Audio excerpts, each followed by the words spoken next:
नमस्कार मित्रांनो, आपलं स्वागत आहे आपल्या आवडत्या चॅनलमध्ये ज्याचं नाव आहे स्पर्धाकार. मी आपला नितेश आपलं स्वागत करतो. तर चला वेळ न दवडता आपल्या विषयाला हात घालूया. चला पहिला प्रश्न पहा. आता काय करायचं मित्रांनो, प्रश्न वाचताना पहिल्यांदा आपल्याला एकदम काळजीपूर्वक वाचायचंय. कारण की हे गणित बुद्धिमत्ता आहे, याच्यात मार्क पडले तरच आपलं सिलेक्शन फिक्स आहे. तर गणित वाचताना काय वाचायचं, म्हणजे गणित वाचताना आपल्याला जे आकडे आहेत, जसं की या ह्याच्यात 6 दिसतंय, 8 दिसतंय, 2 दिसतंय तुम्हाला? हे आपल्याला लगेच दिसलं पाहिजे. प्रश्न वाचताना आपल्याला या कीवर्डवर आणि त्याच्या शेजारी काय म्हटलेलं आहे, म्हणजे जसं की हे असे शब्द आहेत, त्याच्यावर आपल्याला फोकस करायचा आहे. चला प्रश्न काय म्हणतोय, की 6% साखर, म्हणजे पहिल्यांदा मला माहिती आहे की बाबा इथं काय आहे, 6% साखरेचं साखरेचं काहीतरी प्रश्न आहे, की 8 लिटर द्रावणाला 6% साखर आहे, कशात आहे? तर हे आहे 8 लिटर द्रावणात आहे. बरोबर? अक्षराला माफ करा, थोडं ऍडजस्ट करून घ्या. की याला उकळवलंय आणि मग 2 लिटर पाण्याचे बाष्पीभवन झाले आहे. 2 लिटर काय झालं, उडून गेलं यातलं, जेव्हा ह्याला उष्णता दिली किंवा उकळवलं. 2 लिटर काय केलं, उडून गेलं.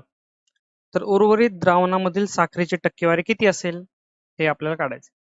तर पहिल्यांदा काय करायचं, हे आपण वाचले, ऑप्शन पण पाहिले की काय ऑप्शन मध्ये 0.6%, 0.8%, 6%, 8%. तर पहिल्यांदा कॉमन सेन्स काय सांगतोय, की 8 लिटर द्रावणामध्ये 6% साखर आहे. समजा तुम्ही असं इमॅजिन करा, की समजा तुम्ही चहा बनवताय आणि चहा बनवताय की 8 लिटर तुम्ही पाणी घेतलंय आणि त्यात 6% साखर टाकली. आता तुम्ही गॅस चालू केलाय, पाणी उकळतंय उकळतंय उकळतंय, त्यातलं 2 लिटर उडून गेलं. मग चहा, जर जो तुम्ही चहा बनवताय तो अधिक गोड होईल का सपक होईल? बरोबर, पाणी उडून गेल्यावर त्यात साखरचे प्रमाण उरलेल्या द्रावणाच्या प्रमाणापेक्षा जास्त होईल आणि आपला जो चहा आहे तो खूपच गोड होईल. मग मला एवढं तर लॉजिक आहे, कॉमन सेन्स आहे, की 6% जास्त साखर जेव्हा मी चहा उकळवतो तेव्हा पडेल. मग ह्यात ऑप्शन कोणते कोणते आहेत बघा. मग मला न प्रश्न सोडवता मला लगेच कळतंय की याचं उत्तर आहे 8%. हा झाला कॉमन सेन्स. कारण की काही काही प्रश्न कॉमन सेन्सवर पण सुटतात, पण याचं उत्तर मी नीट सांगतोच. पण हा कॉमन सेन्स जर तुमच्या लक्षात आला तर नक्कीच तुमचा हा प्रश्न तुम्हाला पूर्ण सोडवायची गरज उरणार नाही. ओके, तर आता 8% उत्तर मला कळालं, कारण की 6% अगोदरच होतं, 6% येणार नाही. 0.8% आणि 0.6% असलं तर काही येतच नाही. म्हणजे जवळपास प्रत्येक प्रश्नामध्ये 2 ऑप्शन अगोदरच इलिमिनेट होतात. आपल्याला फक्त 2 ऑप्शन मधूनच आपल्याला एक पर्याय निवडायचा. तर चला मी तुम्हाला त्याची पद्धत पण सांगतो. समजा कोणाचा कॉमन सेन्स अनकॉमन असेल तर त्यांनी कसं सोडवायचं.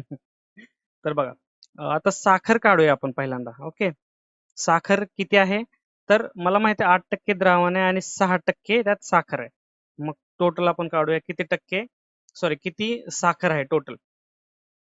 तर बघा 8 आणि 100 आहे, मग काय करा तुम्ही, 4 ने भाग द्या. 4 दुने 8 आणि इथं येईल 25. मग उरलं काय, 12/25. 25 ने भाग द्या बरं. 25 शून्य, एक शून्य आला, 25 चोक 100, 20 उरले शून्य, 25 8 200. मग साखर किती झाली, 0.48. आणि पाणी किती असेल मग सांगा बरं. द्रावण आहे, 8 लिटरचं द्रावण आहे, त्याच्यामध्ये 6% साखर आहे. मग पाणी किती असेल त्या पूर्ण द्रावण. द्रावण म्हणजे काय, की हे साखर आणि पाणी मिक्स आहे, त्याला द्रावण म्हणायचंय.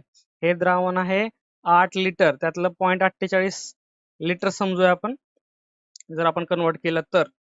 तर हे 0.48 काय आहे, साखर तो आपल्याला माहिती आहे केजी मध्ये, पण आपल्याला एका युनिट मध्ये आपण सगळं आणतोय, त्यामुळे आपण ह्या लिटर्स पकडूया. मग पाणी काय करायचं, 0.48 आणि पाणी द्रावण तर होतं 8. मग आपण काय करूया, 8 लिटर मधून हे 0.48 जर वजा केलं तर मला पाणी किती होतं ते कळेल. तर किती येणार आहे, 7.52 लिटर. ओके, एवढं कळालं. आता त्यातील 2 लिटर पाणी बाष्पीभवन झालं, म्हणजे ह्या पाण्यातून काय झालं, 2 लिटर जे होतं ते उडून गेलं. मग 2 लिटर जर उडून गेलं तर किती उरलं मित्रांनो, 7.52 वजा 2 करावं लागेल आणि मग आपलं उत्तर येईल 5.52 लिटर. आता 5.52 लिटर मध्ये आपल्याला काढायचंय की उर्वरित द्रावणामधील साखरेची टक्केवारी किती. तर चला उर्वरित द्रावणातील साखर किती आहे बघूया. मग मला सांगा आता उर्वरित द्रावण किती उरलंय? उर्वरित द्रावण मला सांगा किती उरलंय? 5.52 लिटर आणि 5.52 लिटर मध्ये साखर किती होती? 0.48. त्याच्या प्रमाणात मला आता उरलेली साखर काढायची, बरोबर. म्हणजे हे उरलेलं 5.52 लिटर, हे ज्यात म्हणजे साखर होती, साखर तर बाष्पीभवन होणार नाही, फक्त पाणी उडून गेले. मग टोटल काय आहे तर 5.52 प्लस 0.48. मग 5.52 0.48 किती होते मित्रांनो? बघा, 0.48 भागिले, बेरीज करा ह्याची, 52 आणि 0.48, हे 1 होईल आणि हे 5, हे 6 झालं. याचा भागाकार करा, काय होतंय?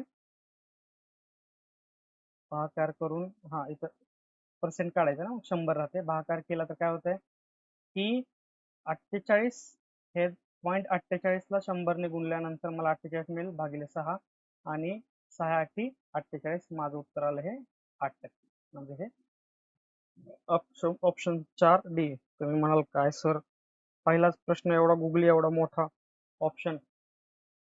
तर हा प्रश्न मित्रांनो मला वाटतंय कॉमन सेन्सवरच सुटणारा होता, आणि हे जे ऍक्च्युअल सोल्युशन तुम्हाला सांगितलेलं आहे ते अशा प्रकारे आपण सोडू शकतो.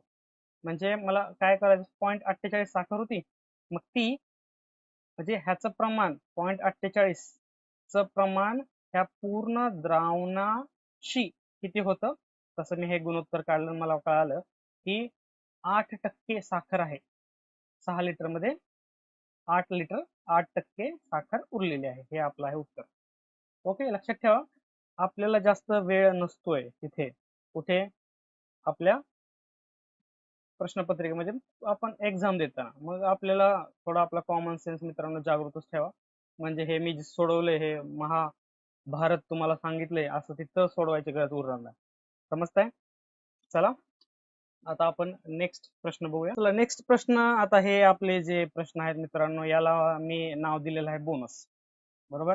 म्हणजे तुम्हाला 100 पैकी प्रश्न, 100 प्रश्नाचा क्वेश्चन पेपर असेल तर त्याच्यामध्ये 25 प्रश्न हे कशाचे असतात? गणित व बुद्धिमत्तेचे असतात. 25 पैकी मित्रांनो आपण सगळ्यात शेवटी मी तुम्हाला सांगणार आहे, तुम्हाला एक होमवर्क देणार आहे की ज्याने ज्याने ही सिरीज पूर्ण पाहिलेली आहे, म्हणजे 900 प्रश्नांची सिरीज, ज्याचे प्रत्येकी 25 प्रश्न जर एका व्हिडिओमध्ये आले तर असे 36 व्हिडिओ होतात. आणि ते व्हिडिओ जर सगळे जर कोणी पाहिले तर मी गॅरंटी देतो त्याची पोस्ट 100% क्रॅक होईल. त्यात त्या व्यक्तीचा एवढा अभ्यास झाला असेल की एक सर्टन अमाऊंट ऑफ प्रश्न आहेत की ते फिक्स असतात, जसे सरासरी आता हा म्हणतो, याला मी म्हणतो बोनस. मग एवढं अनालिसिस झालं मित्रांनो, नक्कीच आपल्याला काहीच अडचण येणार नाही पोस्ट क्रॅक करायला किंवा पोस्ट मिळवायला. सरासरी काढा. आपल्या सगळ्यांना माहित आहे सरासरी म्हणजे काय असतं, की आपण सरासरीला ऍव्हरेज म्हणतो, की दिलेल्या सगळ्या संख्यांची आपण काय करतो, बेरीज करतो आणि टोटल नंबर ऑफ संख्यांनी त्याला डिवाइड करतो, बरोबर. मग मला काय करायचंय, 74, 56, 89, 92, 68 आणि 35 या संख्यांची मला करायची आहे बेरीज. मग चला बेरीज करूया. 4 आणि 6 10, 19, 21, 29, 29 आणि 5 किती, 34. हातचा आला 3, हा 3 वरती लिहितो. 3 आणि 7 10, 15, 15 आणि 8 23, 23 9 32, 32 6 38, 38 आणि 3 41. बेरीज आली 414. टोटल संख्या मोजा, 1 2 3 4 5 6. चला भाग द्या. 6 ने कशाला भाग, 6 6 36. ओके, 36 म्हणजे इथं किती उरला, 5 उरला. 5 आणि हे 4 54 झाले आणि 6 9 54 आहे का ऑप्शन मध्ये? बरोबर, कुठं दिसलं? Yes, see. आता या प्रश्नामध्ये काय म्हणतात त्याला, या प्रश्नामध्ये रेजिस्टन्स म्हणजे काय चुकू शकतं आपलं, याच्यामध्ये फक्त मित्रांनो बेरीज चुकू शकते. बेरीज जर एकदा चुकली की हा प्रश्न पुढे जो आपण त्याचा भाग देतो तो पण चुकणार. ऑप्शन जर पाहिले तर आपल्याला कळतं की ऑप्शन मध्ये कुठलाच ऑप्शन पॉइंट मध्ये नाहीये, म्हणजे हे पूर्णांक संख्याच येणार आहे आपलं जे उत्तर येणार आहे. मग पॉइंट मध्ये नाही आलं की समजायचं, पॉइंट मध्ये आलं की समजायचं आपलं काय चुकले, आपलं बेरीज चुकली. मग हे अशा प्रकारे सोडवायचं, ह्याच्यात चुकायचं नाही, याला आपण बोनस प्रश्न म्हणतोय. हा आपला हातचा आहे, हा आपला मार्क याला 100% व्यवस्थित मिळला पाहिजे. समजते मित्रांनो? चला पुढचा प्रश्न घेऊया. चला हा जरा कडक प्रश्न होता. म्हणजे मी विचार करतोय, मी एवढे प्रश्न पाहतोय, तलाठी ही पोस्टचं काय म्हणतात, तलाठीची क्रेज नाही, तलाठी पोस्टचं वलय एवढं वाढलेलं आहे, त्याच्यामुळे हा एक्झाम मध्ये पडलेले गणित बुद्धिमत्ता मला वाटतं राज्यसेवेच्या सीसॅट लेवलचं आहे असं वाटतंय मला. चला काय म्हणते प्रश्न वाचायचा, प्रश्न वाचताना अजिबात गडबड करायची नाही. प्रश्न वाचताना जिथे महत्वाचं आहे तिथे अंडरलाईन करत जायचे. जे आकडेवारी दिसत आहेत त्याला सर्कल पण करू शकता तुम्ही. एक सवय डेव्हलप करा, त्या सवयीनुसारच तुम्ही पुढे पुढे जात राहा. काय म्हणतात बघा, आशा आहे आणि निशा आहे. आशा आणि निशा या दोघी बहिणी आहेत. बरं, एक आशा आहे एक निशा आहे. दोघी बहिणींना 25 किलोमीटर अंतरावरील त्यांच्या मावशीला भेटायचं असतं. मावशीला भेटायला जातात. हा किती, तर ह्या 25 किलोमीटर अंतर आहे इथून. 25 किलोमीटरवर काय आहे, तर त्यांच्या मावशीचं घर आहे. तर आशा किती वाजता निघाली? आशा घरून सकाळी 9 वाजता निघाली. किती वाजता बाबा? 9 वाजता. ताशी 4 किलोमीटर वेगाने, म्हणजे 4 किलोमीटर प्रति तास, म्हणजे ताशी किलोमीटर पर आवर. आणि निशा जी आहे ती निघाली 11:30 वाजता. ती सायकलवर ताशी 9 किलोमीटर वेगाने निघाली, म्हणजे ताशी 9 किलोमीटर प्रति आवर. आता निशा आशाला केव्हा गाठेल? निशा आशाला केव्हा गाठेल? कारण की निशा आशाला केव्हा गाठेल म्हणजे आशा 9 वाजता निघालेली, ते पुढे पुढे गेले आणि निशा 11:30ला म्हणजे 2.5 तास उशिरा सायकलवरतीनं तिचा प्रवास तिच्या मावशीच्या घरी जाण्यासाठी सुरू केला. तर ती तिला किती वाजता गाठेल असा प्रश्न होता. तर ठीक आहे, अंतर फिक्स आहे, अंतर चेंज होणार नाहीये. 25 किलोमीटर मला माहित आहे. तर पहिल्यांदा काय करू, यांना समान मध्ये आणू, समान टाइम मध्ये आणूया, टाइम फ्रेम मध्ये आणूया. तर हे बघा, हे आपली निशा आहे, ही 11:30 होती आणि ही आपली आशा आहे, ती 9 वाजता निघाली. मग समजा 9 वाजता निघाली, तर ही आपली जी आशा आहे ती 11:30 वाजता कुठे असेल, किती किलोमीटर अंतर तिने पार केलं असेल? जर बघा, ताशी 4 किलोमीटर आहे, एका तासाला 4 किलोमीटर, तर 2.5 तासाला किती सांगा बरं तुम्ही? 4 दुने 8 आणि 10 किलोमीटर तिनं अंतर क्रॉस केलंय. जर आशाने 10 किलोमीटर अंतर क्रॉस केले तर उरलं किती? आता उरलं आहे इथं 15 किलोमीटर आणि इथं उरलं आहे 25 किलोमीटर. एका टाइम फ्रेम मध्ये आणला आपण ह्यांना. आता 11:30 वाजता इथं आशा आहे आणि इथं निशा आहे. मग आता काय करूया, ह्यांनी प्रवास सुरू केला. आता ऑप्शन कडे जाऊया अगोदर. 1:30 वाजता, 2:30 वाजता, 12 वाजता आणि 1 वाजता. 11:30 पासून 1:30 वाजता म्हणजे हे 2 तासाचं अंतर आहे. 11:30 पासून 2:30 वाजता म्हणजे हे 3 तास. 11:30 वाजून हे 12 म्हणजे अर्धा तास. 11:30 वाजून 1 वाजता म्हणजे 1 आणि 1.5 तास. बरोबर. आता बघा, एक एक आपण ट्राय करत जाऊया. एक एक आपलं, आता एक आपण काय करू, 2 वाजता म्हणजे हे 2 तासांनी ह्या दोघी कुठं असतील आपण हे तयार करू, म्हणजे काढूया. आता 2 तास ही 4 किलोमीटर, इथं परत एकदा लिहूया, 4 किलोमीटर आणि हा 9, हा वेग आहे यांचा. 2 तासाने हिने किती अंतर पार केलं असेल? 8 किलोमीटर. कारण की एका तासात ती 4 किलोमीटर पार करते, तर 2 तासात 8 किलोमीटर पार करते. तसंच निशाचं एका तासात 9 किलोमीटर पार करते, तर 2 तासात किती करते? 18 किलोमीटर. बरोबर. आता 8 किलोमीटर क्रॉस केले म्हणले 15तून 8 गेले, किती उरते मित्रांनो? तुम्ही सांगा. 7 किलोमीटर उरते. आणि 25 मधून 18 क्रॉस केले की किती मिळते? 7च मिळते. झालं, इथंच उत्तर आपलं. दोघी पण 7-7 किलोमीटर. जर उरलेलं अंतर 7 किलोमीटर दोघींच असेल तर त्या एकमेकींना भेटले आहेत. म्हणजेच निशा आशाला त्यावेळेस भेटेल, म्हणजे भेटेल 1:30 वाजता, 2 तासानंतर. हे समजतं का मित्रांनो मी काय काय केलं आतापर्यंत? की पहिल्यांदा मी त्यांचा टाइम फ्रेम सेम आणला, अंतर 15 किलोमीटर उरलं, हे 25 किलोमीटर उरलं. मग मी एक एक ऑप्शन ट्राय करत गेलो, कारण की मला अंदाज नाही बांधू शकत मी, ऑप्शन वरून जाईल मी. मग पहिला ऑप्शन काय आहे? 2 तासानंतर. ह्या दोघी कुठं असतील मी चेक करतो बाबा, एखादा अंदाज घेतो फक्त. मग मी चेक केलं, 4 किलोमीटर प्रति तास, 9 किलोमीटर प्रति तास, मग 2 तासांनी 8 किलोमीटर क्रॉस करेल, 2 तासांनी 18 किलोमीटर क्रॉस करेल, उरलेलं अंतर 15 किलोमीटर होतं. तिथून 8 किलोमीटर वजा केले तर 7 उरतं, 25 मधून 18 वजा केले तर 7 मिळतं. म्हणजे दोघीही एका जागी आलेल्या आहेत आणि म्हणून आपण म्हणू शकतो की आपलं उत्तर आहे ए, 1.5 वाजता म्हणजेच 2 तासानंतर. म्हणजे बघा, तुम्हाला वाटेल की बाबा कसं कसं विचार करावा लागेल, पण मित्रांनो असाच विचार करावा लागणार आहे, घाबरायचं नाही, प्रॅक्टिसवर भर द्या. मी फक्त आत्ता सध्या ॲक्युरेसी तुम्हाला येऊ द्या असं सांगेल, की मी अगोदरच्या व्हिडिओ जर पाहिला असेल मी फक्त ॲक्युरेसीवर भर देतो सुरुवातीला, पण जेव्हा जसं जसं पुढे जाल, तेव्हा जसं जसं ही सिरीज पुढे जाईल, तुम्ही ही सिरीज कम्प्लीट कराल, तेव्हा तुमचा स्पीड बघा, तेव्हा स्पीड चेक करा. ही कधी कधी स्पीड मध्ये चुकू शकतं, पण जर आपली ॲक्युरेसी चांगली असेल तर आपला आउटकम पण मित्रांनो जास्तच येईल, 100%. तर जायचं पुढं. चला पुढचा प्रश्न पाहूया. 4 नंबरचा प्रश्न काय म्हणते, म्हणते की 17 नोव्हेंबर 2017 ला शुक्रवार होता. बर, काय होता? 17 नोव्हेंबर 2017 ला शुक्र होता. तर कोणत्या वर्षी 17 नोव्हेंबरला पुन्हा शुक्रवार येईल? वा, प्रश्न खूप भारी आहे मित्रांनो. असं जर कोणी वाचला आणि जर डोकं गरागरा फिरलं तर हा प्रश्न नक्कीच स्किप केला जाईल. पण एक तुम्हाला एक कन्सेप्ट सांगतो अगोदर. समजा एक साल आहे, हे दुसरं साल आहे, तिसरं साल आहे, चौथं साल आहे. समजा इथं असेल सोमवार पकडूया आपण. एका वर्षात असतं 365 दिवस आणि 1/4 असा दिवस असतो. 365 आणि 1/4 म्हणजे पहिल्या वर्षी सोमवार असेल ना, तर दुसऱ्या वर्षी त्याच तारखेला मंगळवार असतो, एक दिवस स्किप असतो.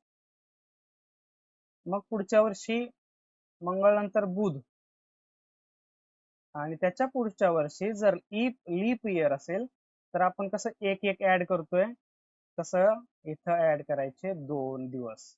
म्हणजे बुध नंतर काय येईल? गुरुवार स्किप करायचा आणि इथे येईल शुक्रवार. समजतंय?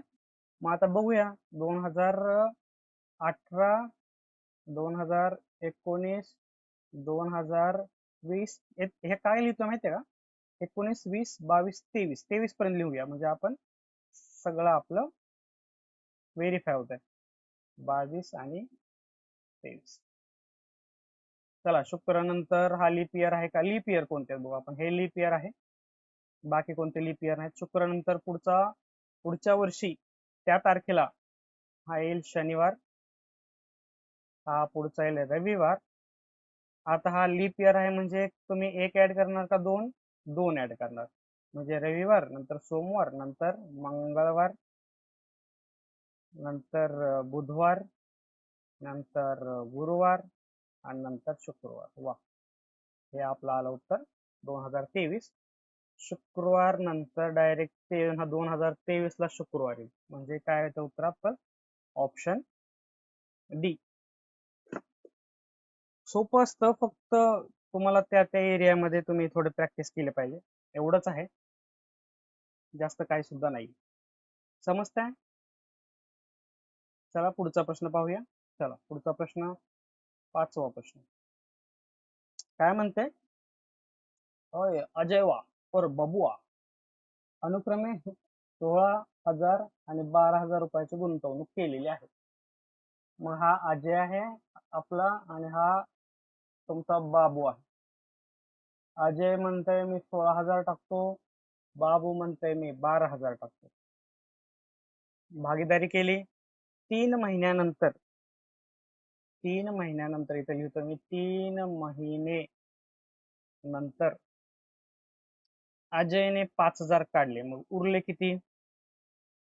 16,000 होते, 5,000 काढले, उरले किती? 11,000. का? तर 5,000 काढले. पण बाबूने काय केलं? बाबूने तर काय केलं? 5,000 अजून टाकले. म्हणजे 3 महिन्यानंतर अजयने 5,000 काढले आणि बाबूने काय केले? 5,000 टाकले. म्हणजे ह्यात जर 5 ऍड केले तर किती झाले? 17,000. समजते? 17,000 झाले. तर अजय आणि बाबूचा संबंधित नफा वाटून घेण्याचे गुणोत्तर काय असेल? बघूया काय असेल. आता बघा, पहिल्यांदा 16,000 होतं. 16,000 तर 3 महिने होतच, बरोबर. त्याच्यानंतर 11,000, हे 11,000 जे आहे ते 9 महिने असणार, म्हणजे आपल्याला वर्षा अंती काढायचं, म्हणजे 1 वर्षानंतर, 1 वर्ष. मग इथं काय होतं, पहिल्यांदा 12,000 होतं, म्हणजे 3 महिन्यासाठी तर 12,000 होतेच यांचे. पण नंतर 5,000 ऍड केले म्हणल्यावर 12 महिने असतात ना एका वर्षात. तर 17,000 गुणिले 9, म्हणजे पहिल्या 3 महिन्यात एवढे होते. अजयचे 16,000, बाबूचे 12,000. मग अजयने 5,000 काढून घेतले, तर बाबूने 5,000 टाकले. मग 11,000 गुणिले 9, 9 का, तर 3 महिन्यातून, म्हणजे 12 महिन्यातून 3 महिने गेले, उरले 9 महिने. तसंच सेम 17,000 गुणिले 9, मग किती होते. आता हे 3 शून्य तात्पुरत्या स्वरूपात आपण विसरून जाऊया. ह्या 3 शून्य आपण शेवटी लावूया, किंवा नाही लावलं तरी चालतं, कारण की हे गुणोत्तर आहे शेवटी. मग 16 त्रिक 48, आणि 11 नव्वे 99, 12 त्रिक 36, आणि 17 9 किती येते पाडे, 17 9 53 असे.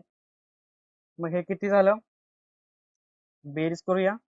8 2 16, आणि 1 17, हातचा आला 1, आणि 147, 6 आणि 3 9, आणि 5 आणि 3 8, आणि हातचा आला 1. आता यांचं मला फक्त गुणोत्तर घ्यायचंय. 147 आणि 190 89. असं जेव्हा येतं तेव्हा तुम्ही कितीने भाग द्याल मला सांगा बरं. तो आपण 7 ने देऊया. 7 2 14, 7 1 7, 7 2 14, 4 उरले, आणि पुढे 9, 7 7 49. आता त्या पुढे अजून कितीने भाग द्याल, 3 ने देऊया.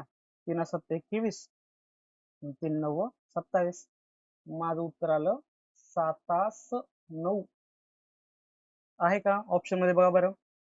येस, ऑप्शन क्रमांक सी, 7 9. माझं काय म्हणणं आहे की तुम्हाला गणिताची मांडणी पण नीट व्यवस्थित करता आली पाहिजे. म्हणजे मांडणी म्हणजे तुम्ही ज्या स्टेप्सनी सोडवता त्या स्टेप्स पण तुम्हाला व्यवस्थित लिहिता आले पाहिजे. म्हणजे एखाद्या लहान लेकराला तुम्ही समजवताय असं गणिताची प्रॅक्टिस करा. एका लहान लेकराला कशा प्रकारे समजेल इतपत तुम्ही त्याचा चोथा काढला पाहिजे, त्या प्रश्नाचा चोथा काढला पाहिजे. म्हणजे तुम्ही ही पद्धत जर अवलंबली ना, तर नक्कीच तुमचं गणित बुद्धिमत्ता तुमच्या माइंडला एक सवय लागून जाईल की कशा प्रकारे विचार करायचा, कशा प्रकारे कोडिंग सवय लागेल, की बाबा एक नंतर एक, एक नंतर एक, अशा स्टेप्सची तुम्हाला सवय लागेल. चला, हे जमलं. चला आता पुढचा प्रश्न घेऊया. पुढचा प्रश्न आहे 6वा. काय म्हणते, जोसेफला FKOLD संकेतबद्ध केले जात असेल तर जॉर्जला कसे संकेतबद्ध करता येईल. आता मला काय सवय होती बघा, की मला सवय होती की पहिल्यांदा ABCD लिहून काढायची, म्हणजे ABCD लिहून काढतो. आता जे चा किती नंबर आहे, जे इथं आहे 10 नंबरवर, O किती आहे 15 वर, S किती आहे 19 वर, E किती आहे 5 वर, P किती आहे 16, आणि H किती आहे 8. खालचं पण लिहूया. F6, K 11, O 15, A 1, L कुठे गेलं, L 12, आणि D 4. हे मला कधीच पाठ झालं नाही. माझा एक मित्र आहे, त्याचं हे सगळं तोंड पाठ, म्हणजे मनातल्या मनात पाठ असायचं सगळं. मला कधी जमलं नाही. बघ कुणाला जमते तर. आता याच्यामध्ये काय रिलेशन आहे ते चेक करूया आपण. बघा, हे F 6 10 प्लस 4 झाले, 11 15 प्लस 4 झाले, 15 19 प्लस 4 झाले, म्हणजे बघा सगळे 4 आहेत, 4 ने वाढले. 4.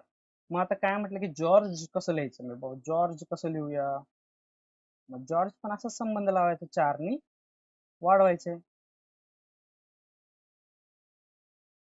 जी काय, जी 7 आहे, E 5 आहे, O 15 आहे, R काय म्हणते 18 आहे, जी काय म्हणते 7 आहे, E काय म्हणते 5 आहे. 7 5 15 18 7 5, आणि खाली काय खाली काय येणार मग 4 ने करायचंय, मग ह्यातून फक्त 4 वजा करायचं. 7 मधनं 4 गेले 3, 5 मधनं 4 गेला 1, 15 मधून 4 गेले 11, 18 मधून 4 गेले 14, 7 मधनं 4 गेले 3 आणि 5 मधनं 4 गेले 1. 1 काय ए ए, 3 काय सी सी, 11 काय आहे के आणि 14 काय आहे एन. मग उत्तर आहे आपलं सी ए के एन सी ए आहे का? सी ए के एन सी ए, ऑप्शन क्रमांक सी. ध्यान में आया? सोपा आहे, बोनस मध्येच जाईल हा पण प्रश्न. चला तर मित्रांनो, आता नेक्स्ट प्रश्न बघूया आपण. बघा काय म्हणते प्रश्न. प्रश्न वाचूया.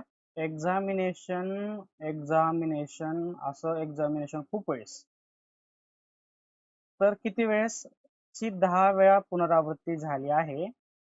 पहिल्या टप्प्यात समस्थितीमध्ये अक्षरे हटवली, तर दुसऱ्या टप्प्यात उर्वरित अक्षरामधील समस्थितीत असलेली अक्षरे पुन्हा हटवली. असं तोपर्यंत केलं जोवर तुमच्याकडे एक अक्षर उरेल. ते अक्षर कोणते आहे? ओके.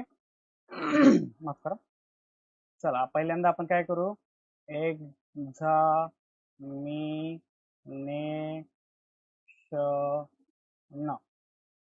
ओके, एक्झामिनेशन हा शब्द लिहिला, याला आपण नंबरिंग देऊया.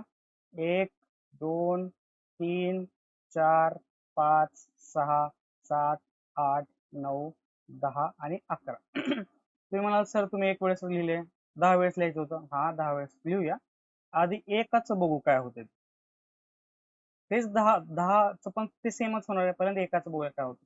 समस्थिती मधलं अक्षरे हटवायचं. मग समस्थितीमध्ये काय एक्स आहे, हे 4 वाला 6 वाला 8 वाला आणि 10 वाला हटवली. मग उरलं काय बघू आपण. एक ए उरलं, हे ए उरलं, आय उरलं, ए उरलं, आय उरलं आणि एन उरलं. आता याला पण आपण नंबरिंग करायला लागले. 1 2 3 4 5 6 7. आता यातले सुद्धा समस्थिती असलेले अक्षर पुन्हा हटवायचे. मग हे हटवायचं, हे हटवायचं, हे हटवायचं. उरतंय काय, परत एकदा लिहिला ई आय, परत एकदा आय आणि एन उरलं. त्याला परत नंबर द्या. 1 2 1 2 3 4 5 6 7, 2 4 6 गेलं 3 4. मग काय उरते बघा, परत समस्थितीतला हटवायचं 1 आणि 2. काय उरतं ई आय, परत त्याला नंबरिंग देऊ 1 2, समस्थितीतला हटवायचं, उरतंय किती ई. मग आता एका एक्झामिनेशनचं उरतंय ई, बरोबर. असे तुम्ही 10 ई लिहाल, बरोबर. असे त्यातले परत समस्थिती हटवा, काही हटवा. आता शेवटी काय उरणार आहे, ईच उरणार आहे, बरोबर. माझा ऑप्शन क्रमांक डी ई. लक्षात ठेवायचं, हा फसवा प्रश्न आहे. 10 वेळा पुनरावृत्ती म्हणजे तुम्ही काय 10 वेळा लिहित बसायचं नाहीये. तुम्ही एका एक्झामिनेशनचं बघायचं काय येते, आपल्याला कळालं की ई येते, तसंच सेम बाकी 9 एक्झामिनेशनचं पण ईच येणार आहे. मग तुम्ही परत हे ई एका मांडा, परत त्याला नंबरिंग द्या 1 2 3 4 5, परत हे हटवा. शेवटी जसं खेळत जा तेव्हा ईच उरणार आहे. ई सोडून दुसरं अक्षर आहे का इथं, नाही. मग आपल्याला शेवटी उरणार आहे ई, म्हणून आपला ऑप्शन क्रमांक 4 ई आलेला आहे. समजते. चला पुढचा प्रश्न घेऊया. पुढचा प्रश्न आहे, वाचा. वगळलेली संख्या निवडून मालिका पूर्ण करा. बरोबर. मग वगळलेली संख्या 5, माफ करा, ओके, 5 5 6 9 15 इकडलं आणि 40, बरोबर. आता याच्यात 5 प्लस 1 केले, 6 आणि 9 प्लस 3 केले, 9 आणि 15 प्लस 6 केले, ह्याचं माहित नाही आपल्याला. मग 1 3 6, मग 1 आणि 3 मध्ये किती आहे, प्लस 2, 3 आणि 6 मध्ये आहे प्लस 3.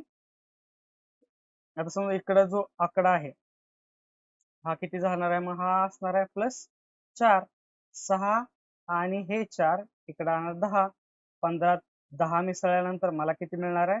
25. म्हणून ह्याचं उत्तर आहे ऑप्शन क्रमांक बी 25. बघा ना 2 3 4 बरोबर अशी सिरीज जाणार, नंतर 5 येणार. कसं बघा, पुढचं लिहितो फक्त मी. 25 15 25 आणि 40. 25च का? तर इथून मला कळालं होतं की इथून येते 5 + 6. इथून मला कळालं की हे झालं 10 आणि इथून कळालं की मला 15. मग हे 6 जिथं होतं तिथून मला इथं हे झालं 4 आणि 10 आणि 15 मधला डिफरन्स आहे 5. आले की नाही? इकडं 2 होतं, हे परत 3 आलं, परत 4 आलं, परत 5 आलं. असं तुम्हाला प्रत्येक अँगलने विचार करावा लागेल. बरं तुम्ही म्हणाल 1 आणि 3 आणि 4 इथं तर काहीतरी वेगळंच दिसतं. तसं नाही, तुम्ही थोडं खाली या. त्याला खूप अँगल असतात. हे प्रॅक्टिसने तुम्हाला समजेल की कशा प्रकारे अशा प्रकारचे गणित सोडवता येतील. चला पुढचा प्रश्न घेऊया.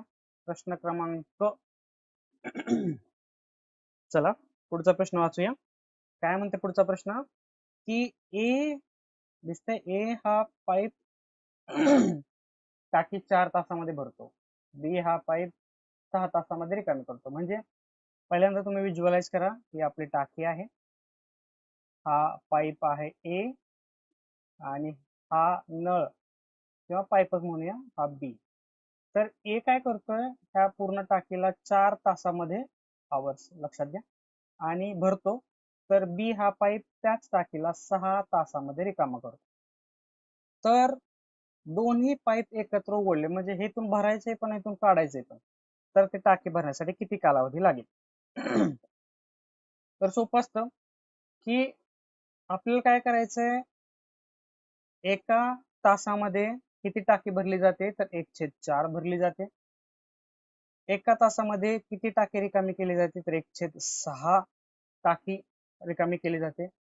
तर जेव्हा पाईप ए हा भरतोय आणि बी हा रिकामा करतोय, तर टाकी किती भरली जाते एका तासामध्ये, त्याला समजूया आपण 1/t. बरोबर. मग आता 1/4 हा भरतोय आणि 1/6 रिकामा करतोय, म्हणजे आपल्याला याची करावी लागेल वजाबाकी.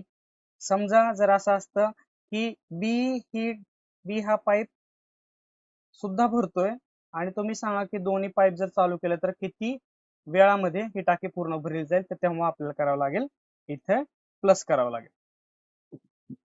पण तसं नाहीये म्हणून आपण काय करतोय, याची करतोय वजाबाकी. समजतंय? चला करा वजाबाकी. काय करतो आपण, 6 ने याला गुणतो, 4 ने याला गुणतो, 6 × 6 4 × 4, छेदाला ह्या दोघांचा गुणाकार घेतो, 4 × 7 = 24. 7 4 गेले 2 भागिले 24, 2 × 2 12 2 24, 1/12. तर टोटल टाकी भरण्यासाठी आपण काय करू, 1/t मग किती आलं आपलं 1/12, मग टी बरोबर किती असणार आहे 12. 12 तास लागतील जर मी हे दोन्ही पाईप ए आणि बी हे जर एक साथ चालू ठेवले तेव्हा. माझं उत्तर आहे ऑप्शन क्रमांक 4, ऑप्शन क्रमांक डी, 12 तास. सोपं आहे. जायचं पुढं. चला पुढचा प्रश्न पाहूया. काय म्हणतात बघा, खाली दिलेल्या मालिकेमधील अंकांचा एक विशिष्ट क्रम दिलेला आहे, त्यानुसार चुकीचा क्रम ओळखा. मग काय 1 2 3 5 8 14. आता चुकीचा क्रम कोणता आहे? आता बघा की एक कन्सेप्ट आहे फिबोनाची नंबर म्हणून, हे लक्षात ठेवा. जर लक्षात राहील तर ठीक, नाही राहील तरी इट्स ओके.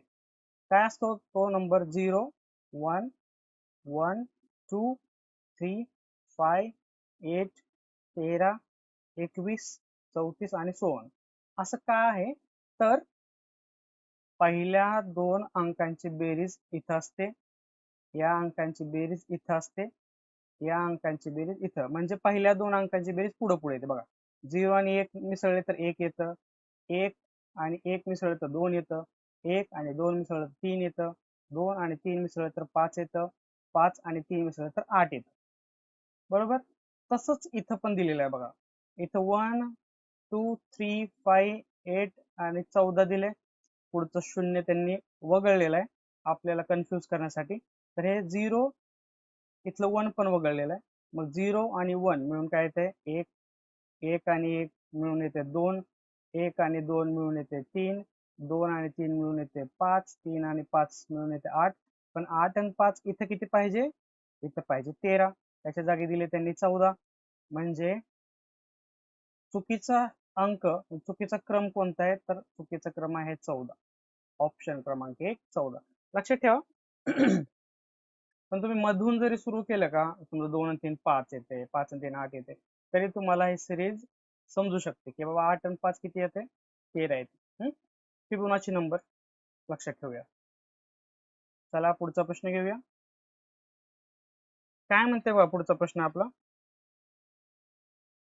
की एका 20 प्रश्नांच्या परीक्षेमध्ये किती प्रश्न आहे? 20 प्रश्नांच्या परीक्षेमध्ये प्रत्येक बरोबर उत्तराला 5 मार्क आहेत.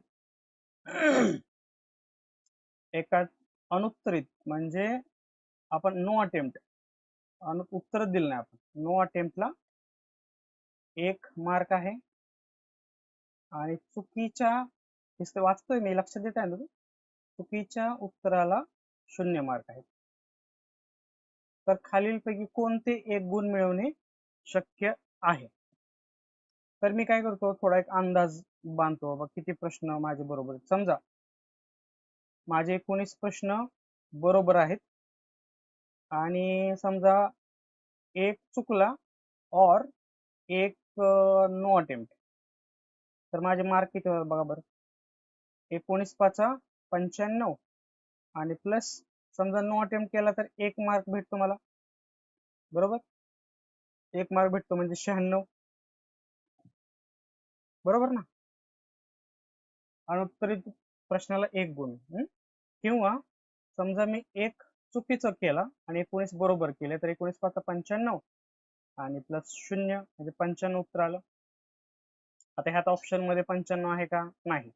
मग चला आता मी काय करतो, 19 पेक्षा कमी माझे बरोबर आले असं गृहीत धरतो. मग 18 माझे समजा बरोबर आले, मग 18 पंचे किती होत आहेत? किती होत आहेत? 18 पंचे 90. 18 पंचे 90 होत आहेत. म्हणजे 2 प्रश्न उरत आहेत, ते एक तर मी नो अटेम्प्ट केलेत किंवा चुकीचे केलेत, म्हणजे नो अटेम्प्ट और चुकीचे, किंवा एक नो अटेम्प्ट आणि एक चुकीचा. मग आपण अंदाज बांधूया किती होऊ शकते. समजा 2 नो अटेम्प्ट केलेत मी आणि 2 चुकीचे बी असू शकते, बरोबर. 2 नो अटेम्प्ट केलेत म्हणजे 1 मार्क आला, म्हणजे मला किती पडते? 92 पडू शकतात, बरोबर. 92 तर आहे, म्हणजे हे मार्क मला पडू शकतात. मग समजा एकच नो अटेम्प्ट आहे म्हणजे 91, कारण की एक नो अटेम्प्टला 1 मार्क पडला आणि एक चुकीच्याला 0 मार्क पडले, म्हणजे 91 झालं. हे पण पडू शकतात मार्क मला. समजा मी दोन्ही चुकवले, मग फक्त दोन्ही चुकवलेत म्हणजे मला फक्त 90च मार्क पडणार, मग हे 90 सुद्धा मला पडू शकतात. फक्त मला काय पडणार नाहीत मार्क? 93 मला पडू शकत नाहीत मार्क. मग माझं उत्तर काय असणार आहे? माझं उत्तर असणार आहे ऑप्शन क्रमांक डी, 93. बघा समजतंय का?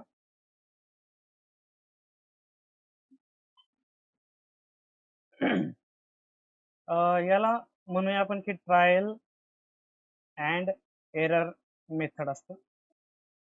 ट्रायल अँड एरर मेथडनेच आपल्याला सोडवायचे, अंदाज बांधायचा आहे याच्यावरनं. आणि नीट वाचायचं सुद्धा. कोणते एक गुण मिळवणे शक्य नाही, कारण की बघा जेव्हा मी 18 गृहीत धरतो बरोबर आहे, तेव्हा मला 90 मिळते, की लगेच तुम्ही जर नाही वाचलं नाही की लगेच 90 ला गोल कोण रिकामा आणि बाहेर येऊन खुश पण की बरोबर आलं मी.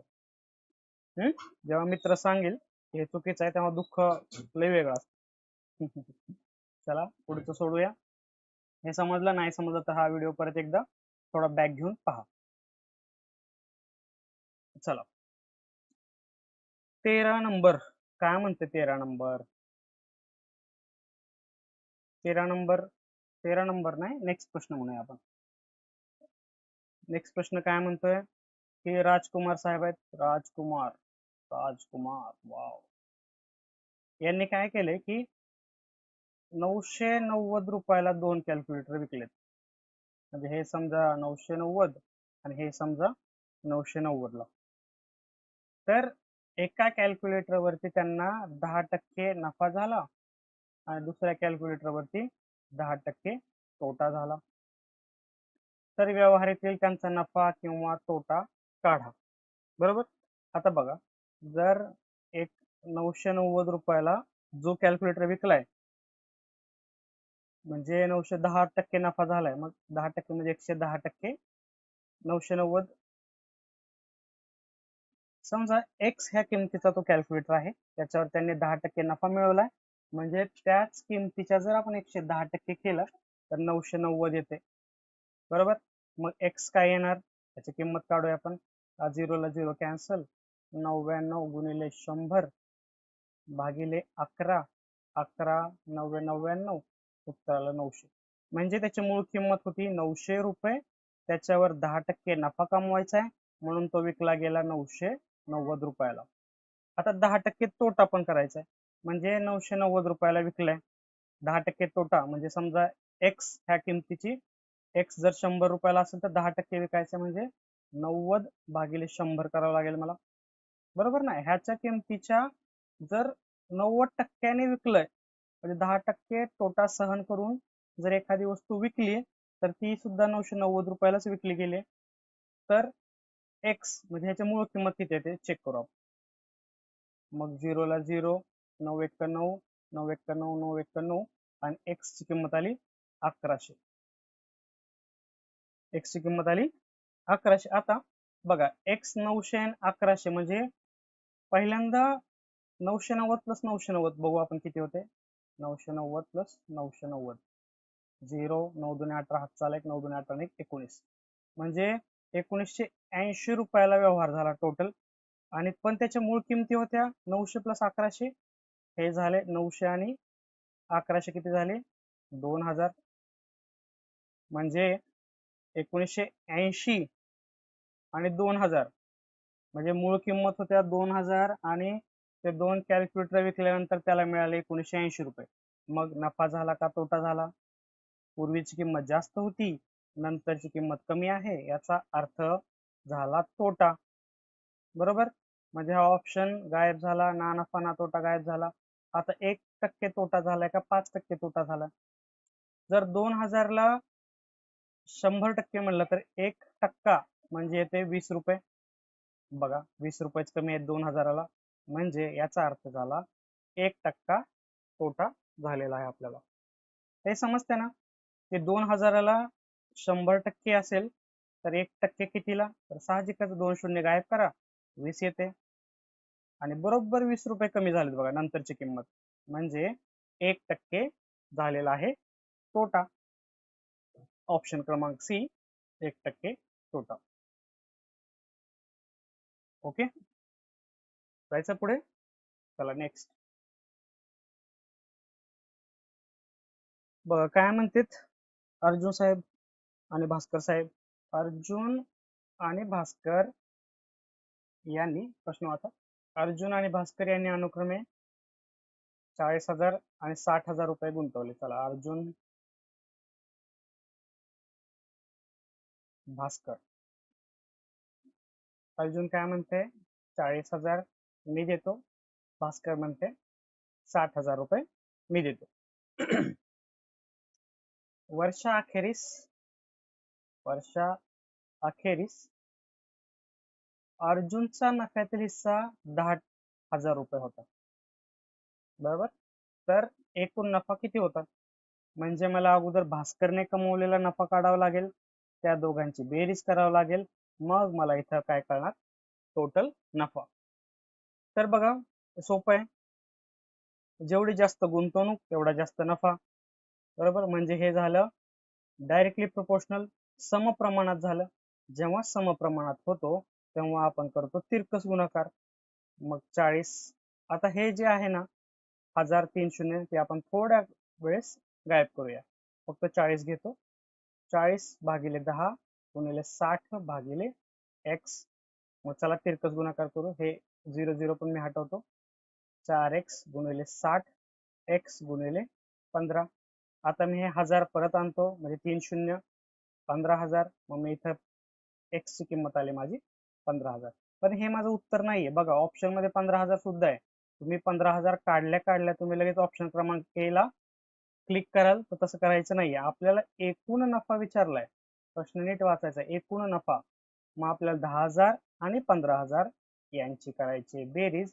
उत्तर आलं आपलं 25,000. ऑप्शन क्रमांक बी. समजते? उत्तर जरी आलं तरी गडबड करायची नाही, लक्षात ठेवायचं. उत्तर तुम्ही आणणार, वेळ कमी असतो, थोडस मानसिक संतुलन हलू द्यायचं नाही. उत्तराच्या एवढ्या जवळ यायचंय आणि परत चुकवायचं म्हणजे मतलब नाही त्याला. म्हणून पूर्ण प्रश्न नीट वाचूया आणि एकदम एक्झॅक्ट उत्तर. सुरुवातीला आपण काय करतो, सुरुवातीला आपण ऍक्युरेसीवर भर देतो. जेवढी जास्त ऍक्युरेसी तेवढा जास्त फायदा. ओके, जायचं पुढं. चला पुढचा प्रश्न काय म्हणते, डबेवाला डबा डबा.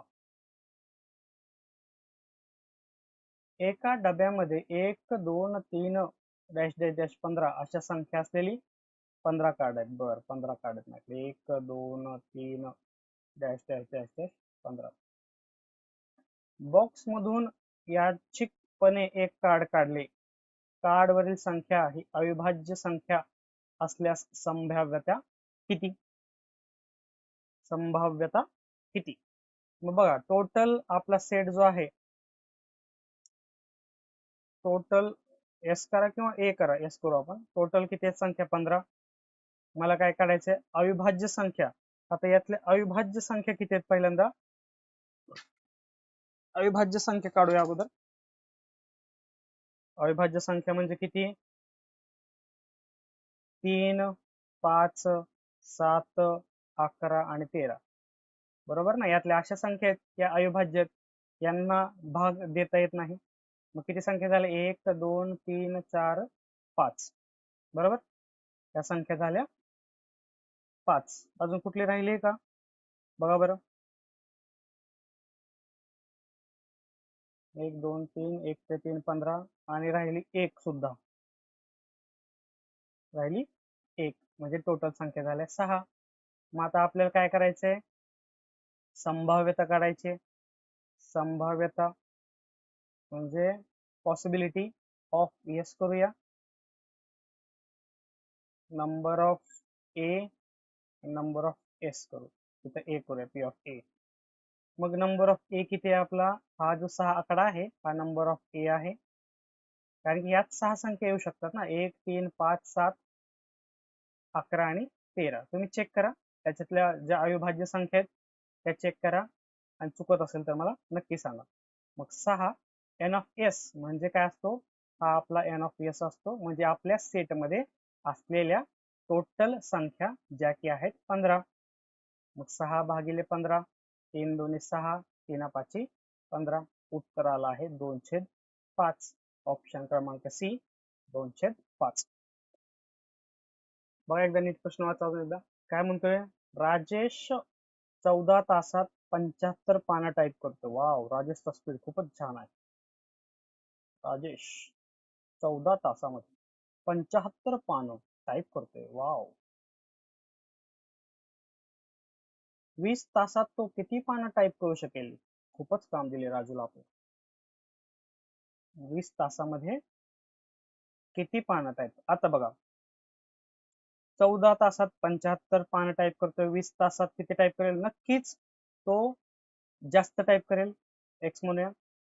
जेवढे तास जास्त तेवढे पेजेस तो जास्त टाईप करेल. मग याला म्हणायचं समप्रमाण. जर उलट असतं तर आपण म्हणलं असतं व्यस्त प्रमाण. मग चला, सोपं आहे. आपण काय करायचं? तिरकस गुणाकार करू आणि एक्स ची संख्या काढू. म्हणजे नाही, त्याच्या अगोदर काय करू आपण? एक खोडून घेतो.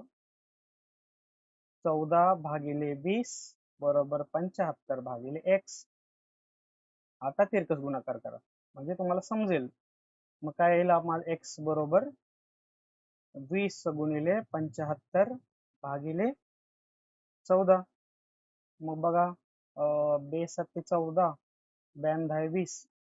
मग उत्तर आलं माझं 750 भागिले 7.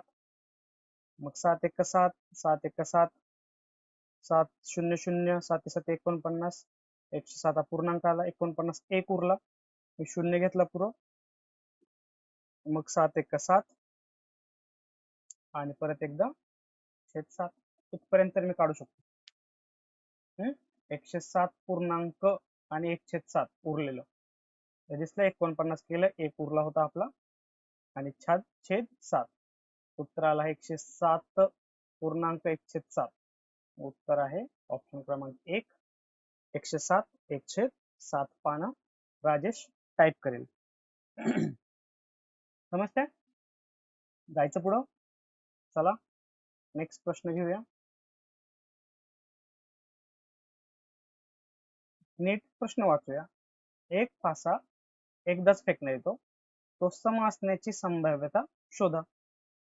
बघा आता एक फासा आपल्याला माहिती आहे, एक फासा जिथं एक असं, इथं एक असतं, इथं 2, इथं 3, असं 6 असतं. म्हणजे काय काय येऊ शकतं. समजा मी तो आपण काय सापशिडी खेळताना आपण तो टाकतो, त्याला काय काय येऊ शकतात ऑप्शन. 1 येऊ शकतो, 2 पडू शकतो, 3 पडू शकतो, 4 पडू शकतो, 5 पडू शकतो आणि 6. म्हणजे हा माझा पूर्ण सेट आहे. म्हणजे याच्यापैकीच एक पडणार, दुसरं तर पडू शकणार नाही. मग काय म्हणते, सम येण्याची संभाव्यता शोधा. मग सम येण्याची संभाव्यता म्हणजे एन ऑफ ए. मग काय काय येऊ शकतं सम म्हणजे 2 पडू शकतं, 4 आणि 6. मग हे 2 4 आणि 6.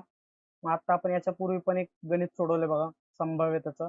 तर आपण काय formula, P of A is equal to N of A भागिले एन ऑफ एस. मग एन ऑफ ए किती आहे, किती संख्या झाल्या, 1 2 3.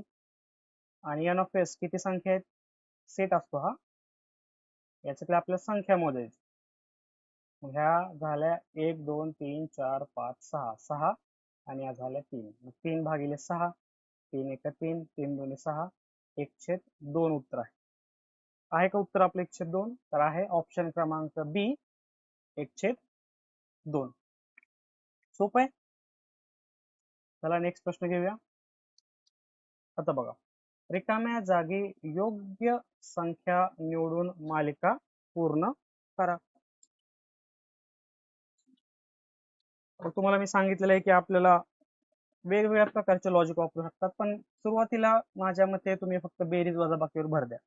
बघा 17 19 23 29 37 आणि डॅश ही संख्या काढायची आपल्याला. 17 आणि 19 मध्ये किती डिफरन्स आहे, 2 चा. 19 आणि 23 मध्ये आहे 4 चा. 23 आणि 29 मध्ये 6 चा. 29 आणि 37 मध्ये 8 चा. बघा मग बे बे दुनी 4, बे त्रिक 6, बे चौक 8. मग इथं पुढं काय असणार आहे, 10 चा डिफरन्स असणार आहे. मग 37 आणि 10 मिळून किती झाले, 47. बे एक बे बे दुनी 4, बे त्रिक 6, बे चौक 8, बे पंचे 10. याच्यावरनं माझं उत्तर आलं ऑप्शन क्रमांक डी 47. सोपं आहे. बोनस मध्ये आपल्याला इन्क्लूड करूया. जायचं नेक्स्ट. हा सोपा प्रश्न होता. चला नेक्स्ट प्रश्न काय आहे बघा. सोपा प्रश्न आहे, छान प्रश्न आहे. क्वालिटी या प्रश्नाची खूप छान आहे. वडील आणि आई, हे वडील आहेत, याला आपण फादर म्हणूया. आई यांना मदर म्हणूया. वडील आणि आई यांचे सरासरी वय 22 वर्ष आहे. मग सरासरी म्हणजे ऍव्हरेज. मला माहिती आहे ऍव्हरेज म्हणजे काय, दोघांची बेरीज आणि भागिले 2. अजून 4 वर्षांनी वडील, आई आणि त्यांचा मुलगा. आता मुलगा जो आहे, समजा मुलगा आहे, त्याला आपण यस मानूया. मग 4 वर्षांनी सरासरी वय असणार आहे 18. आता 4 वर्षानंतर मग 4 वर्षांनी ह्या फादरचं वय वाढेल, ह्या मदरचं वय वाढेल आणि प्लस सन पण आला. ह्यांचं भागिले 3 आणि बरोबर 18. बरोबर. ऍव्हरेज दिलं ह्यांनी, एक मिनिट, ऍव्हरेज काय दिलंय 22. ह्या दोनला मी तिकडे सरकवतो, एफ आणि एम इज इक्वल टू 22 गुणिले 2 44. याला समीकरण मी 1 मानूया, त्याचा मला वापर पुढे करायचा आहे. बघा आता f+4 आणि हे m, हे f आणि m एकत्र करूया आणि 4 आणि 4 8 करूया, ह्या 3 ला इकडे नेऊया. मग काय ते बघा f+m प्लस s, 4 आणि 4 8 आणि 18 गुणिले 3 हे झाले 54. f आणि m समीकरण 1 पहा, 44 प्लस s प्लस 8 54. 44 आणि 8 किती झाले 52 इक्वल टू 54. हे 52 इकडे गेले, वजा बाकी झाली. s बरोबर 54 वजा 52 बरोबर उत्तराला 2. मग s चं उत्तर आहे 2. तर त्यावेळी मुलाचे वय काय असेल तर वर्ष 2. ऑप्शन क्रमांक सी, वय वर्ष 2. समजते. 4 वर्षानंतर म्हणलं की दोघांच्या मध्ये आपण 4 ऍड केले आणि 3 जण आले, कारण की मुलगा पण आला म्हणून आपण भागिले 3 घेतलं आणि त्यांचा ऍव्हरेज पुढे मांडला. समीकरणांची मांडणी तुम्हाला करता आली पाहिजे. समीकरण कसे मांडायचे खूप सोपं असतं, ते काय रॉकेट सायन्स नसतं. 10वी पर्यंत गणित इन्क्लूड असतं, फक्त 10वी पर्यंत आपण 10वी पर्यंत लेवल तर आपल्याला माहिती आहे की सोपी असते. जायचं पुढं. चला पुढचा प्रश्न घेऊया. दर मिनिटाला 3 बटाटे अशा प्रकारे 44 बटाट्यांची रास सोलण्यास हिनाने सुरुवात केली. आपली हिना बटाटे सोलायला बसली हिना काय करते 44 बटाटे सोलायचे. एका मिनिटाला 3 बटाटे. एका मिनिटाला 3 बटाटे म्हणजे 3 बटाटे पर मिनिट हा असा स्पीड आहे. मग चित्रा ही तिच्यासोबत काम करू लागली आणि तिने दर मिनिटाला 5 बटाटे, चित्रा आली आपला, चित्रा काय करते 5 बटाटे पर मिनिट सोलायला सुरुवात करते. जेव्हा त्यांचे काम संपले तेव्हा चित्राने किती बटाटे सोलले बघा. म्हणजे मूळ काम काय आहे तर मूळ काम आहे 44 बटाटे सोलायचं मूळ काम आहे. हिना 3 बटाटे एका मिनिटाला सोलते, चित्रा 5 बटाटे एका मिनिटाला सोलते. बरं आपण काय करूया मिनिट बघू, 1 मिनिटात काय काय काम केलं. हे हिना आणि हे चित्रा. मग आता हिना 3चा स्पीड आहे, चित्राचा 5चा स्पीड आहे. एका मिनिटात झाले 8 बटाटे. दुसऱ्या मिनिटाला परत 3 आणि हे 5, परत 8 बटाटे झाले. 4 मिनिटानंतर मिस करतोय आपण. मग 4 मिनिटापर्यंत हिना एकटी काम करत होती. म्हणजे हिनाचे मला हे मोकळं करू दे बघा परत एकदा. 4 मिनिटांनंतर 4 मिनिटापर्यंत करूया आपण. 4 मिनिटापर्यंत हिनाने किती बटाटे सोलले बघा. एका मिनिटाला हिना 3 बटाटे सोलते, म्हणजे 4 मिनिटेपर्यंत हिना 12 बटाटे सोलते. आता उरले किती, उरले 44 मधून आपण 12 वजा करूया. उरले किती बघा, 4तून 2 गेले 2, 4तून 1 गेला 3, 32 बटाटे उरले. आता 1 मिनिटात, आता इथून 1 मिनिट सुरू करू आपण. इथून 1 मिनिट म्हणजे 4 मिनिटाच्या नंतर हिना आणि चित्रा हे 3 बटाटे आणि 5 बटाटे, म्हणजे एका मिनिटात 8 बटाटे सोलून झाले. ह्या 32 मधून 8 बटाटे गेल्यानंतर उरतात 24.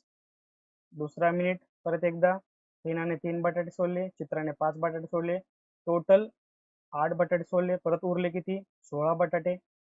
3 मिनिटं, तसं 3 5 8 उरले किती 8. आणि चौथ्या मिनिटाला 3 सोडले 5 सोडले 8 आणि उरले 0. मग विचारले काय चित्राने किती बटाटे सोडले. मग चित्राचे आपण बटाटे एवढे मोजायचे. 5 1 5, 5 2 10, 5 3 15, 5 चौक 20. चित्राने टोटल 20 बटाटे सोडले. ऑप्शन क्रमांक बी 20. समजते का. परत एकदा नीट सांगतो, लक्षात घ्या. हिनाचा स्पीड आहे 3 बटाटे पर मिनिट, चित्राचा स्पीड आहे 5 बटाटे पर मिनिट. 4 मिनिटापर्यंत हिना एकटीच काम करत होती. म्हणजे हिनाने 4 मिनिटापर्यंत 12 बटाटे सोलले, कारण की ती एका मिनिटाला 3 बटाटे सोलते. त्याच्यानंतर चित्रा तिच्यासोबत काम करायला सुरुवात केली चित्राने. मग चित्राचा स्पीड किती आहे? 5 बटाटे पर मिनिट. मग आपण प्रत्येक बटाटे मोजत गेलो, प्रत्येक मिनिटाचे बटाटे. मग प्रत्येक मिनिटाला 8 या दराने बटाटे आपण मोजले. पण त्यापूर्वी टोटल 44 बटाटे होते. हिनाने त्यातले 12 बटाटे अगोदरच सोलले होते. कधीपर्यंत? जोपर्यंत चित्रा तिला जॉईन करत नव्हती तोपर्यंत. 32 बटाटे उरले होते. नंतर आपण दर मिनिटाला किती बटाटे सोलले गेले हे मोजले आणि उरलेले बटाटे आपण हे बघा इथं लिहित गेलो. मग सगळे बटाटे सोलेपर्यंत आपण असं गणित केलं. मग चित्राने 5 5 5 5 असे 4 मिनिटं टोटल बटाटे सोलल्यानंतर आणि हिनाने सुद्धा काम केल्यानंतर हे बटाटे संपले. मग टोटल चित्राने किती बटाटे सोलले? तर 5 20 बटाटे चित्राने सोललेले आहेत. लक्षात येते? चला तर मग पुढचा प्रश्न घेऊया. अ आणि ब हे दोन मित्र, अ आणि ब हे दोन मित्र एक्स आणि वाय या ठिकाणाहून निघाले. म्हणजे बघा, श आणि य म्हणजे श आणि य म्हणजे आपण ह्याला ए आणि बी मानूया आणि ह्याला एक्स आणि वाय मानूया. मग ह्याला आपण एक्स वाय निघाले, जे एकमेकांपासून 390 किलोमीटर लांब आहे. टोटल डिस्टन्स आहे 390 किलोमीटर. समजा इथं आहे ए, इथं आहे बी. जर अनुक्रमे ताशी 5 किलोमीटर आणि 8 किलोमीटर वेगाने, म्हणजे याचा स्पीड आहे 5 किलोमीटर पर आवर आणि याचा वेग आहे 8 किलोमीटर पर आवर, एकमेकांच्या विरुद्ध दिशेने जात असतील, म्हणजे हे विरुद्ध दिशेने जात आहेत, तर ते एकमेकांना किती वेळाने ओलांडतील? तर ते एकमेकांना किती वेळाने ओलांडतील? तर बघा, आता मी ट्रायल आणि एरर या पद्धतीने हे गणित सोडवणार आहे. तर ऑप्शन क्रमांक ए काय म्हणते? 10 तास. ए आणि बी यांनी पार केलेलं अंतर आणि यांचे टोटल हे 390 आली पाहिजे. मग बघा, 10 तासाने जर ए हा एका तासात 5 किलोमीटर अंतर पार करत असेल तर 10 तासात किती अंतर पार करेल? 50. तेच बी जर एका तासात 8 किलोमीटर अंतर पार करत असेल तर 10 तासात किती अंतर पार करेल? 80. मग ह्याचे टोटल किती येते? 8 आणि 5 13, 130. 390 येते का? नाही, हा ऑप्शन येणार नाही. आता दुसरा ऑप्शन 20 तास.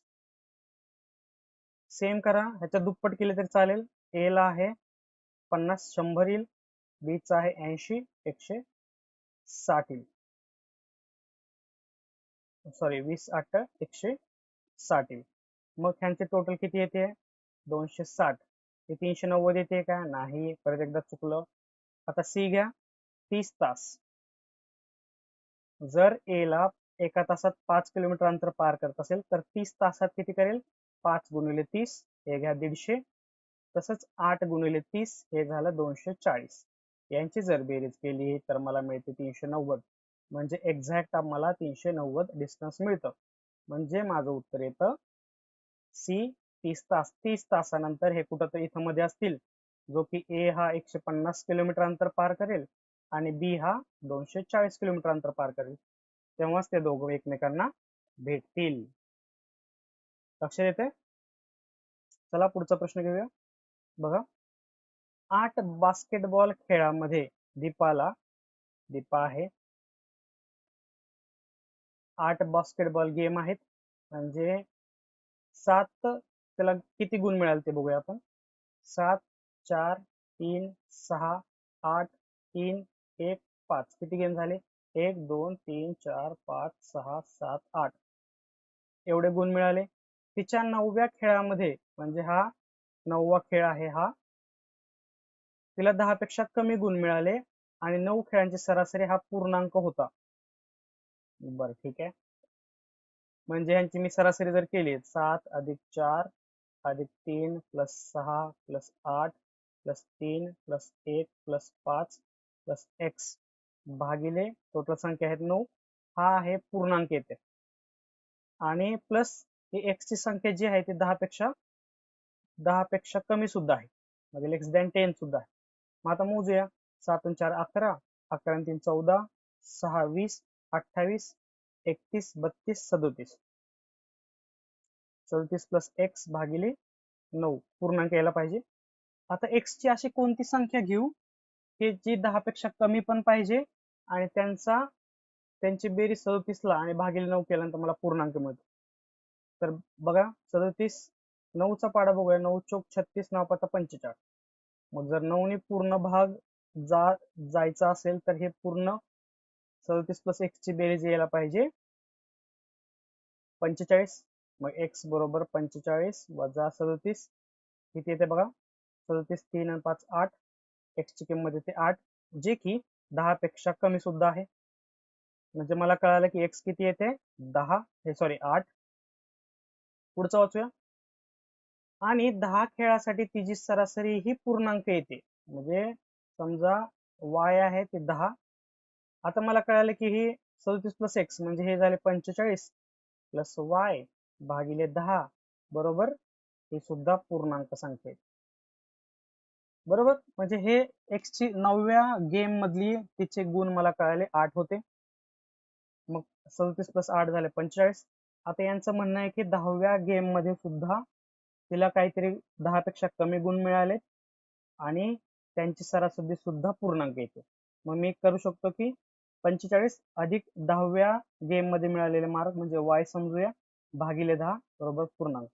आता 45 प्लस वाय याला 10 ने पूर्ण भाग येण्यासाठी वाय किती हवा आहे मला, म्हणजे 10 ने जर भाग द्यायचा असेल तर वाय यायला पाहिजे माझा, सॉरी वाय 45 प्लस वाय यायला पाहिजे 50. 10 पाचे 50 बरोबर ना. 10च्या पाड्यातली एखादी संख्या येणार तेव्हा त्याला 10 ने भाग जाईल आणि वाय बरोबर येईल 50 वजा 45 5. तर 9व्या आणि 10व्या गेम मध्ये खेळामध्ये तिने मिळवलेल्या गुणांच्या संख्यांचा गुणाकार. 9वं काय मिळालं होतं 8 आणि 10वी काय गेम मिळालं होतं 5. 8 गुणिले 5 करूया 8 पंचे 40. उत्तर आहे ऑप्शन क्रमांक बी 40. समजत नसेल तर मित्रांनो, थोडं फास्ट होत असेल तर हा व्हिडिओ पॉज करा, प्रश्न 2 ते 3 वेळेस वाचा आणि हा प्रश्न तुम्ही नीट समजून घ्या. बरोबर,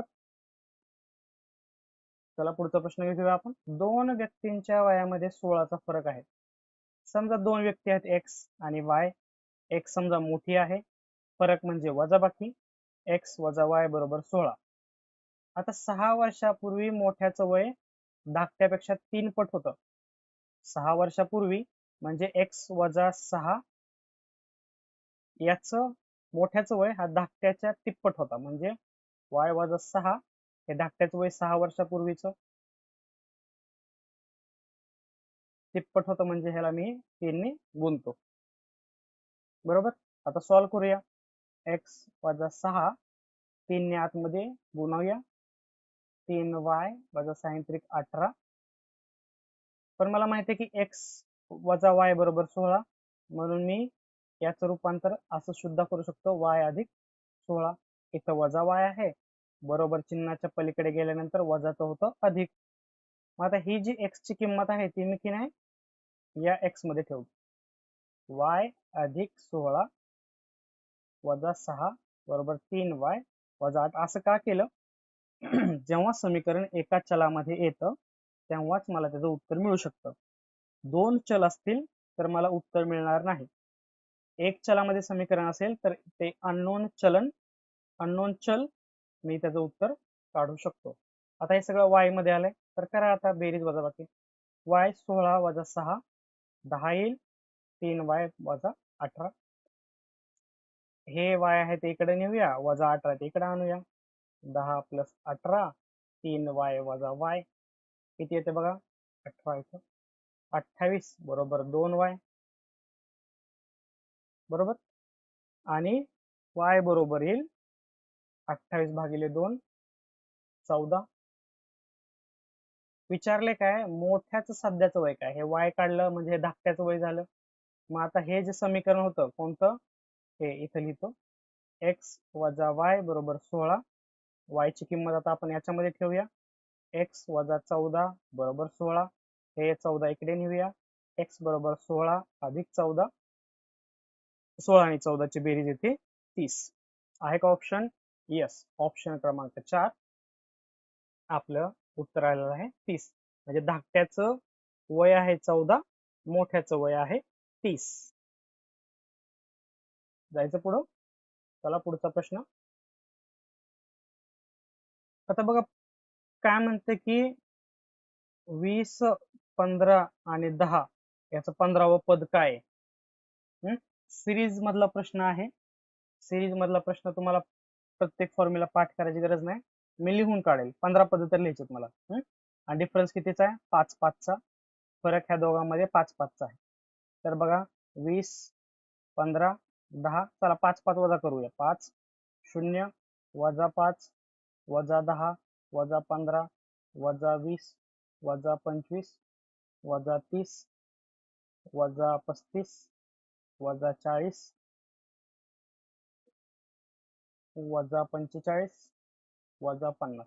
झाले का 15 बरोबर? 1 2 3 4 5 6 7 8 9 10 11 12 13 14 15. माझं उत्तर आलं वजा 50. हे या मालिकेमधलं 15वं पद आहे. ऑप्शन क्रमांक सी उत्तर आलेलं आहे वजा 50. या व्हिडिओ मधला शेवटचा प्रश्न बघूया की काय म्हणतंय याच्यामध्ये. हा बुद्धिमत्तेचा प्रश्न आलेला आहे की या आकृतीमधील दिलेल्या क्रमानुसार कोणती आकृती येईल. तर हा एक बाण वरती आहे, एक बाण खाली आहे. मग ह्या बाणाची दिशा बदलली आहे. हा वरती होता तर इकडे येताना तो खाली झाला, हा जो खालती होता तो इकडे येताना वर झाला. म्हणजे मला बाणांची दिशा बदलायची. आता हा बाण या दिशेला आहे, म्हणजे इकडल्या आकृतीमध्ये हा बाण या दिशेला असायला हवा. हा बाण या दिशेला आहे तर इकडे असताना हा दिशा उलटी करेल, म्हणजे उत्तर येईल माझं हा बाण या दिशेत, हा बाण या दिशेत. मग आहे का ऑप्शन मध्ये? बघा ऑप्शन क्रमांक डी हे आहे माझं उत्तर. बघा आपण फक्त 25 प्रश्न सोडवलेत, तरी हा व्हिडिओ एवढा लेंदी होईल. चिंता करू नका, लेंदी होऊ द्या, पण तुम्हाला हे कष्ट घ्यायचे मित्रांनो. हा व्हिडिओ पूर्ण व्यवस्थित पाहायचा आहे. या पूर्ण व्हिडिओची मी सिरीज घेऊन आलोय, ही पूर्ण सिरीज तुम्हाला करायची. आणि आता शेवट टप्प्यापर्यंत आलो की हा व्हिडिओ जर तुम्हाला आवडला असेल तर नक्की लाईक शेअर सबस्क्राईब करायला विसरू नका. जे मुलं अभ्यास करतायत त्यांच्यापर्यंत, तुमचे मित्र वगैरे अभ्यास करत असतील तर त्यांना या व्हिडिओची माहिती द्या. फक्त आपणच मेवा खायचा नाही, वाटून खायचा सगळ्यांनी. ओके, चला तर मग टेक केअर, अभ्यास करा.